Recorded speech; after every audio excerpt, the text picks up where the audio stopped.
The bullet leaves the gun at over 2,000 feet per second. It travels toward its target. It hits. It stops. But in the mind of the one who fired it, the bullet never stops traveling.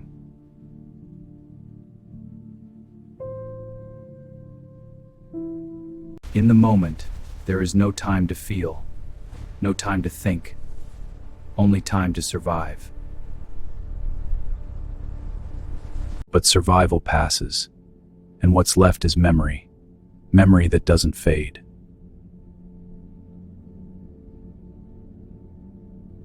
In the brain, killing leaves a mark, a scar that can be seen, a wound that can be measured. Before they kill, they are someone else. After they spend their lives trying to find that person again. I can't escape it. Every time I close my eyes, it's like I'm right back there. It takes incredible strength to face those memories. This film is about them. Different wars, different enemies, same internal battle, same silent scream. To understand PTSD, we must first understand what happens in the moment of killing. It begins there. In that split second, the brain does something remarkable. It protects itself. Reason shuts down. Survival takes over. The body acts before the mind can process. In the moment, there is no feeling, no guilt, no horror. Only the mission, only survival.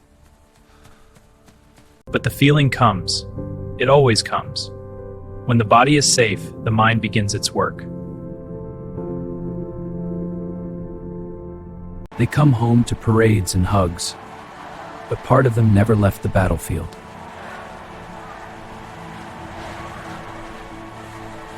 At night, the silence is loudest. The memories come, the faces come, the guilt comes.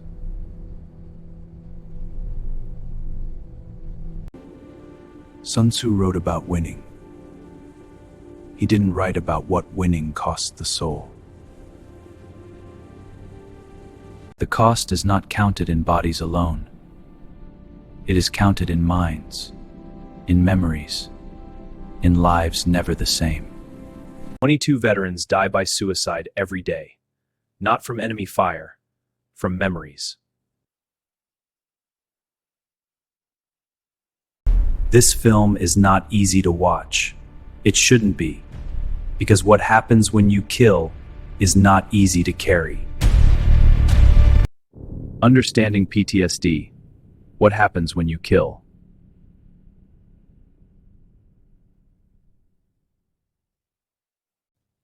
I was 19. He was maybe 17. He had a rifle. I had a rifle. One of us was going home. I fired first. He fell. And then for a second, everything stopped. The war stopped. The world stopped. Then the world started again. And I kept fighting. You have to. You can't stop. If you stop, you die. But when I got home, I couldn't stop thinking about him. About his face, about his mother, about who he was. This is the before and after. The same man, two different lives. What Marcus experienced is called peridramatic dissociation. The brain separates from the body to survive. In the moment, it protects you. But later, that separation becomes a prison.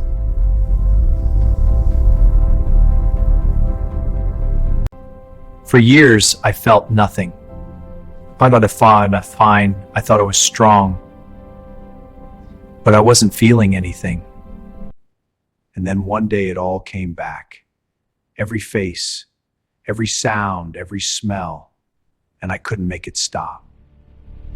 To understand the aftermath, we must first understand the moment. The act of killing. When a human kills another human, the brain undergoes a cascade of neurochemical events. It begins with adrenaline.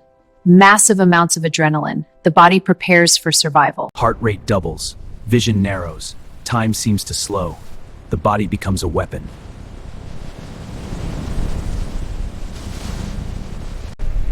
In this state, there is no morality, no philosophy, only threat and response, only kill or be killed. After the threat passes, the body releases endorphins, natural painkillers. They numb the body and the mind. Some soldiers describe a rush, a feeling of power, of invincibility. It's biological, not moral. After my first kill, I felt nothing. Just emptiness. Like I wasn't even there. Like it happened to someone else. I thought that meant I was strong, that I could handle it. I didn't know that emptiness was a warning. That emptiness is dissociation, the mind's way of protecting itself from something too big to process. The memory is stored, but the emotion is locked away. For now.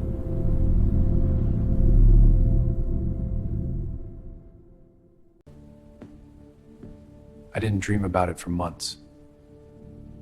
I thought I was lucky. I thought I was fine. But your brain doesn't forget. It just waits. It waits until you're safe. Then it shows you what you did. For some, the memory returns in dreams. For others, in flashbacks. For all, it returns. The brain processes traumatic memories differently. They aren't filed away like normal memories. They stay raw. A normal memory fades with time. A traumatic memory stays fresh. A sound, a smell, a face can bring it back instantly. I was a machine gunner. I killed more men than I could count. I didn't think about it for 20 years. Then my grandson was born, and I held him. And for the first time, I thought about all the babies who would never be born because of me. 20 years. It waited 20 years. And then it all came back. Every single one. Delayed onset PTSD is common. The mind can compartmentalize for years, but eventually the compartment breaks. And when it breaks completely, all at once. Years of suppressed emotion, released in a moment. I started having panic attacks in grocery stores. The canned goods aisle. I don't know why. Brain doesn't make sense. Triggers can be anything: a sound, a smell, a color. The brain associates them with the trauma without conscious awareness. For me, it's the smell of diesel. That's what the helicopter smelled like. Every time I smell diesel, I'm back there. For Marcus, diesel means death. For James, the cry of a baby means guilt. For Maria, canned goods mean panic. Sun Tzu never knew this. He never knew that victory could haunt the victor.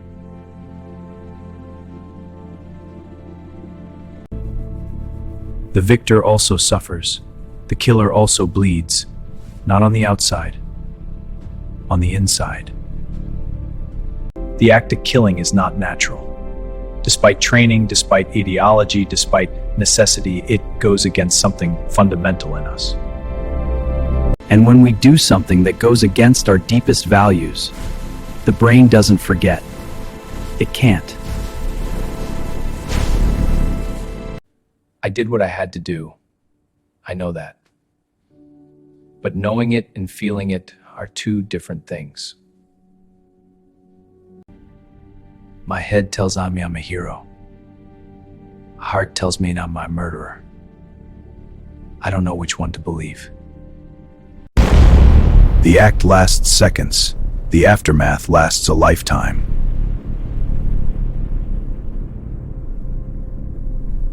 When I got back to base, I was fine. I showered, I ate, I slept, I was fine. Everyone said I was fine. The immediate aftermath is often characterized by emotional numbing. It's a survival mechanism.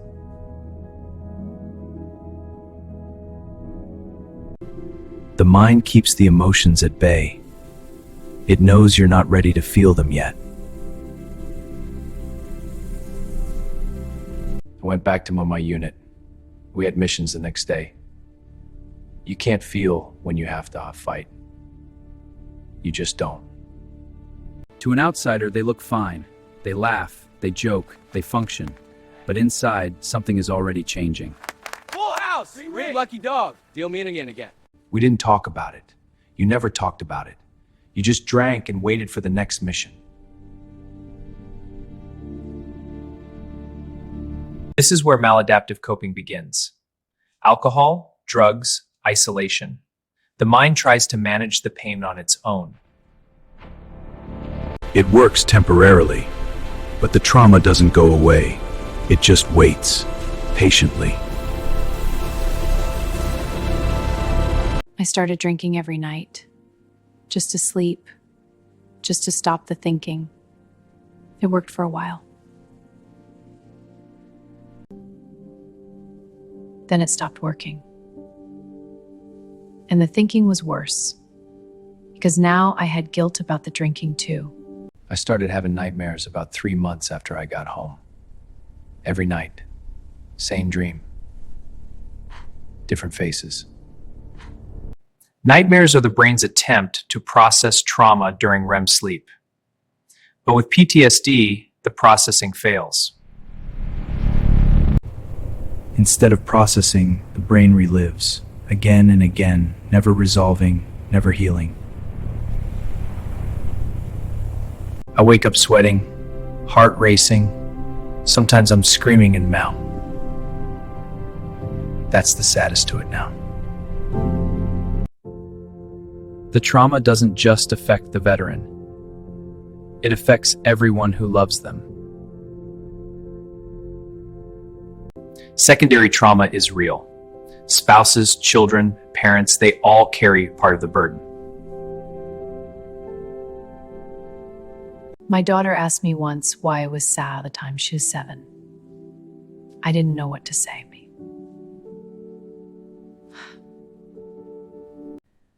How do you tell a 7-year-old that you see dead people when you close your eyes? My wife left me after 10 years. She said I was there but not there. She was right. Emotional numbness and hypervigilance make intimacy nearly impossible. The veteran is always on guard. The body remains in combat mode, scanning for threats, unable to rest, unable to connect. I can't sit with my back to the door. I can't go to crowded places. I'm always watching, always waiting. Hypervigilance is exhausting. The body is in a constant state of high alert. It never rests. Over time, this leads to physical illness, heart disease, autoimmune disorders, chronic pain. I've had 3 heart attacks. The doctors say it's stress. I say it's the war. Same thing. I have fibromyalgia, chronic pain everywhere. They say it's linked to trauma. I believe them. Sun Tzu never imagined this, that victory could destroy the victor from within.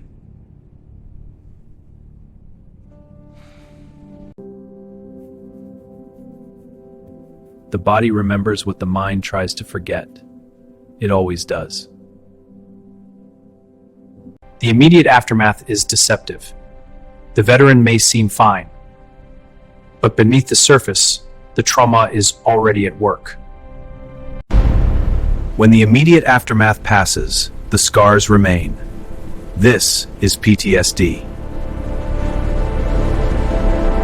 PTSD is not a weakness. It's not a character flaw. It's a biological response to overwhelming trauma. In PTSD, 3 key brain regions are affected: the amygdala, the hippocampus, and the prefrontal cortex. The amygdala becomes overactive. It detects threats everywhere, even when none exist. The hippocampus shrinks. It struggles to distinguish past from present. The trauma feels like it's happening now. The prefrontal cortex, which normally calms the amygdala, becomes underactive. There's no brake on fear. I know I'm safe. I know I'm home. But my body doesn't know. My body thinks I'm still there. This is the core of PTSD. The body's alarm system is broken. It goes off constantly, even when there's no danger. The alarm was designed to save you. In PTSD, it never stops. It just keeps screaming. I can't relax. Ever. Even when I'm happy, there's this part of me that's waiting for something bad to happen. Hyperarousal is one of the 4 clusters of PTSD symptoms. The others are intrusion, avoidance, and negative mood changes. The flashbacks are the worst. I'll be driving, and suddenly I'm back there. I see it. I smell it. I hear it. Intrusion symptoms include flashbacks, nightmares, and intrusive memories. The hammer imposes itself on the present. I avoid crowds. I avoid loud noises. I avoid anything that might trigger it. My world has gotten very small. Avoidance is exhausting. The veteran spends enormous energy trying to avoid triggers. It's a full-time job. I don't feel much anymore. Not joy, not sadness, just flat. Like I'm watching my life from outside. Negative mood changes include emotional numbness, detachment, and difficulty experiencing positive emotions.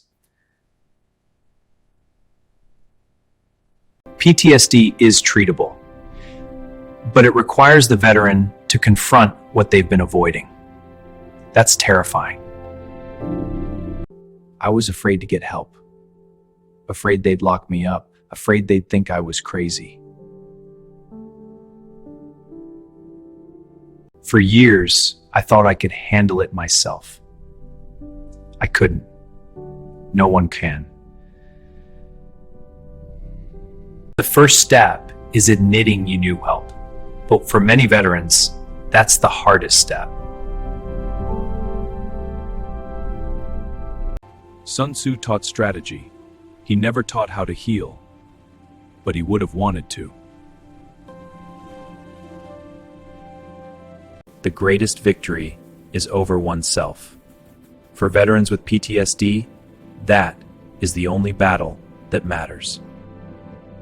PTSD is not the end of the story. With help, veterans can recover. They can find peace. I'm not there yet. But I'm better than I was.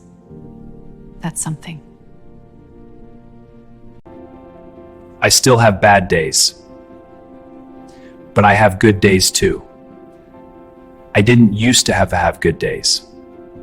I'm 70 years old. I've lived with this for 50 years. Finally learning to let it go. It's never too late to heal. The brain remains plastic throughout life. Change is always possible. With therapy, support, and time, the brain can rewire. The alarm can be recalibrated. But PTSD is only part of the story. There's another wound, deeper, moral injury. PTSD is about fear. Moral injury is about guilt and shame. It's when you've done something that violates your deepest values. I was raised to believe killing was wrong. Then I killed. And I can't reconcile the two.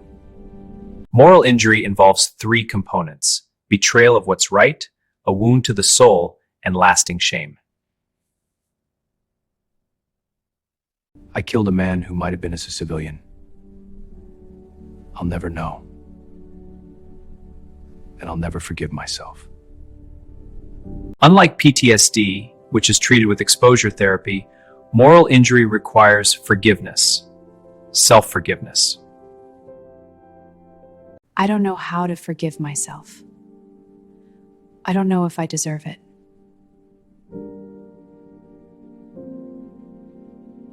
Self-forgiveness is a process. It involves acknowledging the harm, making amends where possible, and accepting your humanity. I've tried to make amends. I volunteer, I help other vets, but it doesn't bring them back. Making amends can help, but the wound is deep. It takes time, it takes support.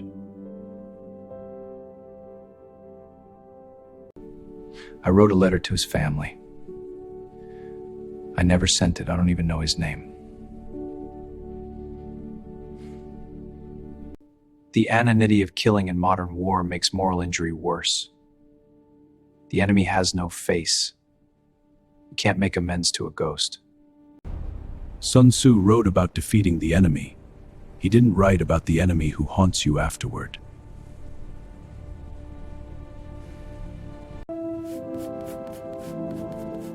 The enemy within is the hardest to defeat. It knows all your weaknesses.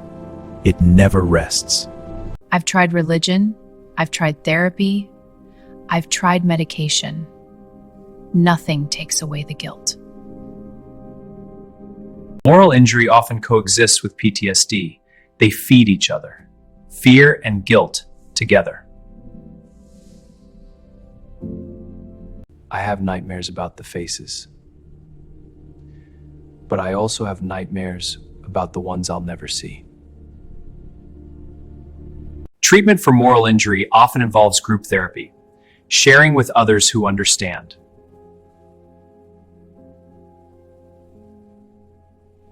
Sharing here has been a lifeline. It's the understanding we get from each other. Exactly. In groups, veterans find something they can't find anywhere else: understanding. I thought I was alone. I thought I was the only one who felt this way.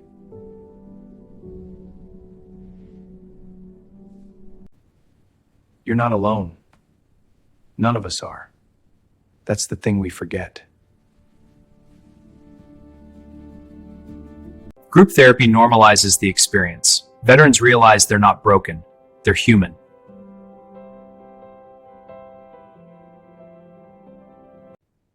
I've been coming here for 2 years. It helps. Not all the time, but enough. I wish I'd found this 50 years ago, but I'm glad I found it now. Healing is possible at any age. The brain can change, the soul can heal. Sun Tzu watches. He sees warriors healing. He sees something he never wrote about. He's glad. The greatest battle is for peace, not on the battlefield, in the heart.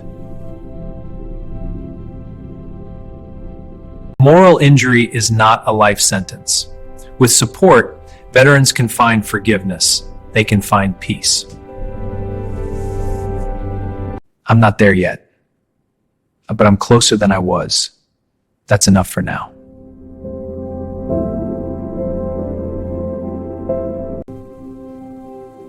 One day at a time. That's how we do it.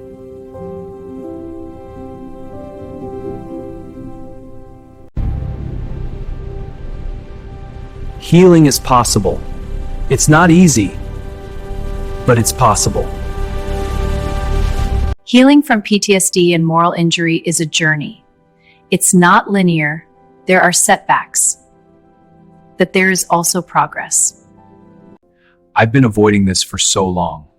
Therapy provides a safe space to confront the trauma, It's hard to face. to process what was suppressed. Take your time.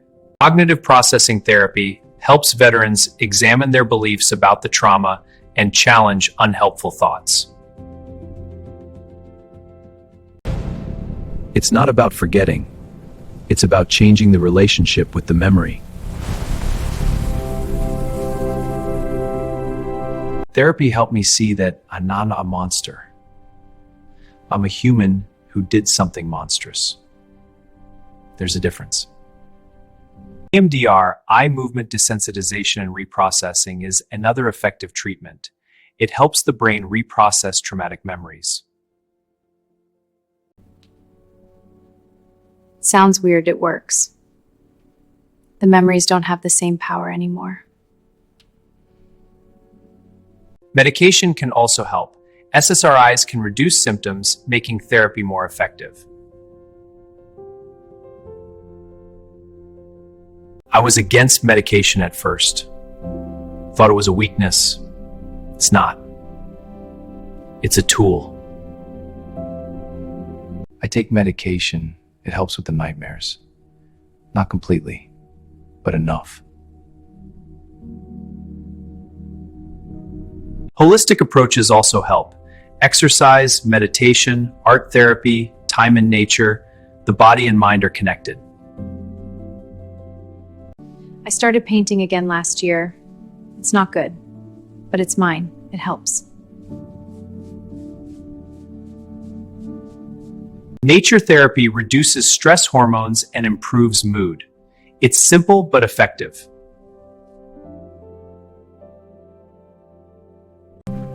Being outside helps. I don't know why. It just does.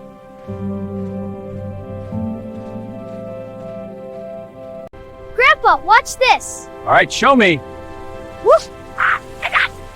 This boy saved my life. He makes me want to be better. Love you, Grandpa! Connection is healing. Isolation makes everything worse. Family, friends, community, they're essential. It's getting all mixed up, Mommy! It is. You're doing so well.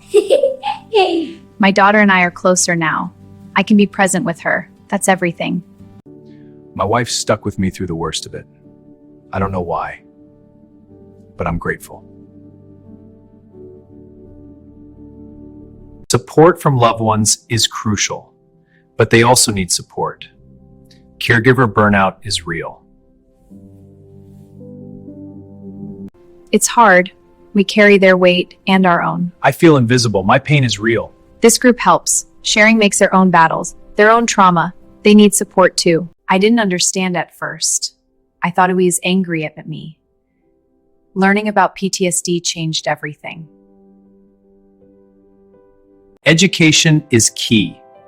When families understand PTSD, they can respond with compassion instead of frustration. Sun Tzu sits with them now. He listens. He learns. He's no longer just a strategist. He's a student of humanity. Healing is the highest form of warriorship. It requires more courage than fighting.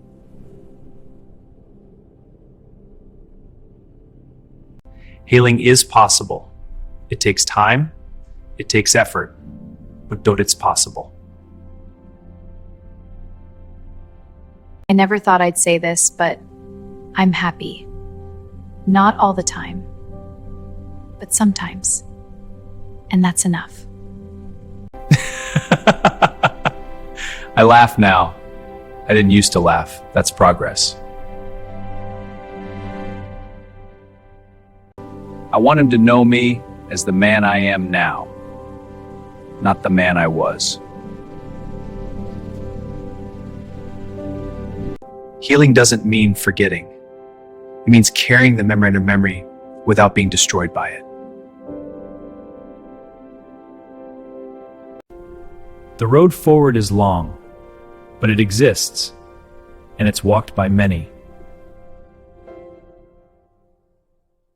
They are not cured, they are healing. There's a difference.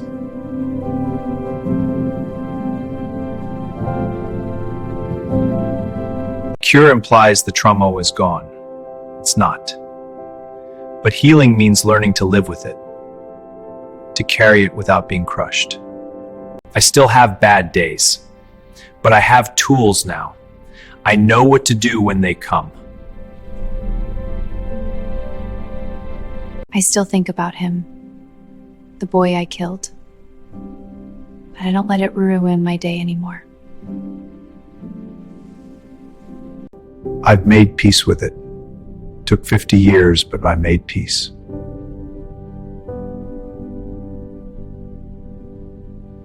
Sun Tzu stands with them, not as a master, as a companion, as a fellow traveler. 70% of veterans who seek treatment see significant improvement. Help works. If you're a veteran struggling, please reach out. There is help, there is hope.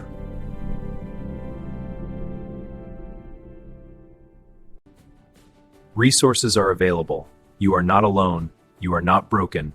You are human. If you're watching this and you're struggling, know that I was where you are. And I'm still here. You can get through this. It's hard, but you can.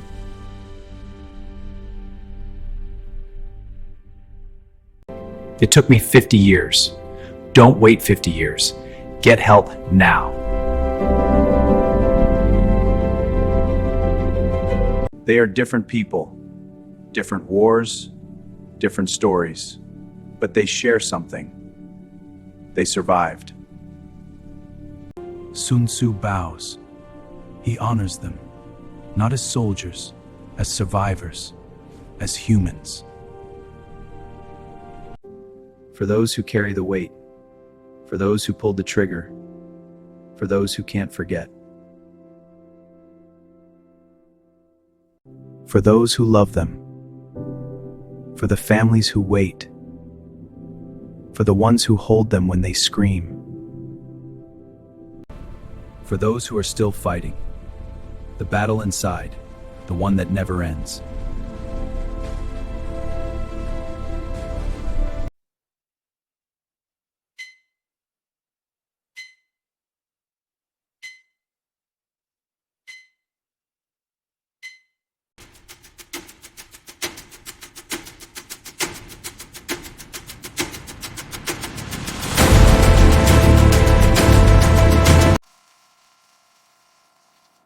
Silence.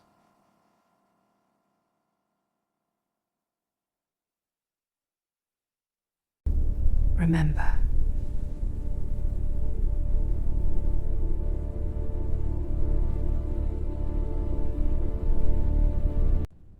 heal.